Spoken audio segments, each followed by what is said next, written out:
Welcome to Money with Lilly, where we take inspiration from the lyrics and lore of our favourite pop music to make personal finance and investing a little more fun.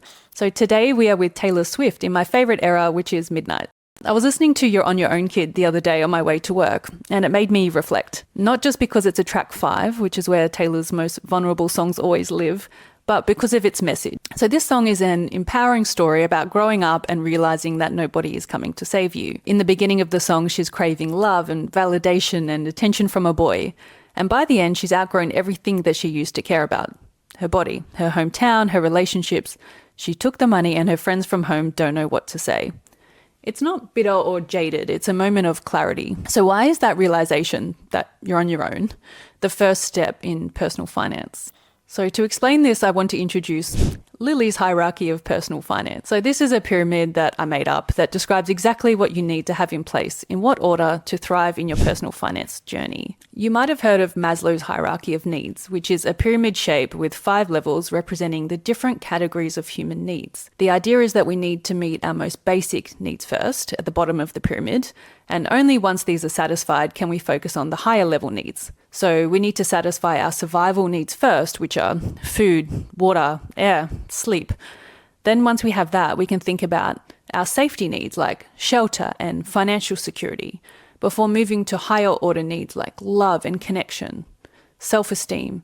And eventually right at the top of the pyramid is self-actualization, where we pursue our passions, our purpose, and live in alignment with our values. But we're not going to care about our purpose if we don't have shelter or food. So you have to start at the bottom before you can move up. And in our personal finance journey, we need to do the same thing, but with our actions. So get the basics right first, and then move to the more advanced stuff. So at the base of my pyramid, the very first step is to take responsibility. And it's making everything your fault and owning it. And here's how you know when it's clicked. First, you aren't a victim of your circumstances because you're in control of your actions. So if your education is lacking, that's not because of your upbringing, it's that you haven't done the work yet. If you don't have money, it's not because your parents didn't give you generational wealth, it's just that you haven't earned it yet. And these are things you can change. You know, Taylor didn't stumble into the Eras Tour fame. She made 11 studio albums and spent 17 years building her career brick by brick. So this is about turning the light on ourselves and saying that I will have what I work for. So if I don't have something, then that's on me to go and get it. And the second thing you'll do is you'll see it as your own fault when something goes wrong. So if someone gives you a bad investment tip, then, they tell you to buy Bitcoin or a certain stock and it totally flops. That's on you because you made the investment. If you buy a car and it's a total lemon, like the radiator's broken, then that's on you. You should have done a more thorough check under the hood before you bought it. And when you've mastered this mindset, you'll automatically take ownership of your failures because we are the person making the decision about where our money goes. There's no blame on anyone but yourself. And this might sound harsh, but it's not. It's just owning your actions.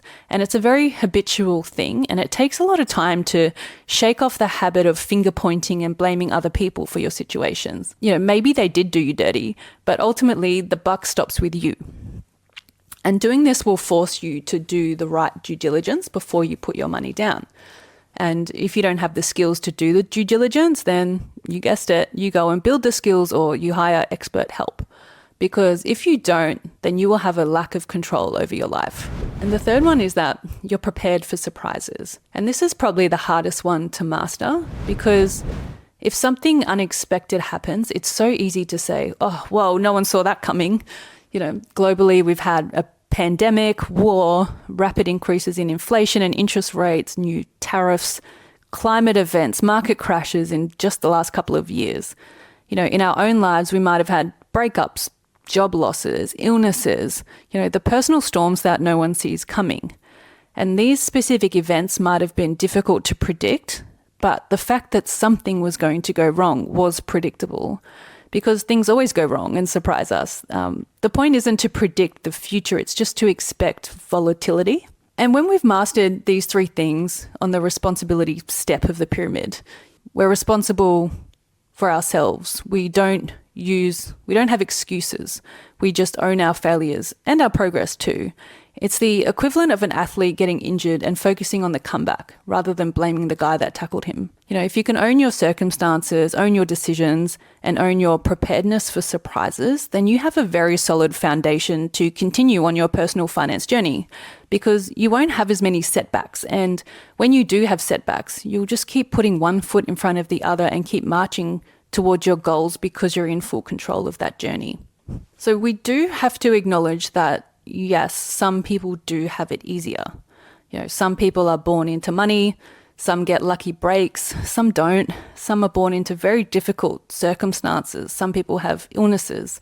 You know, life is not fair, and it's definitely harder for some people than others, but what choice do you have? You may have to struggle uphill with your excess burdens, but you just have to play the hand that you're dealt, even if it's not the one you wanted. So to wrap this up with another Taylor Swift analogy, instead of asking a snake why it bit you, ask yourself why you're so close to the snake. Treat the wound and keep moving. So yeah, you're on your own, kid, but you can face this.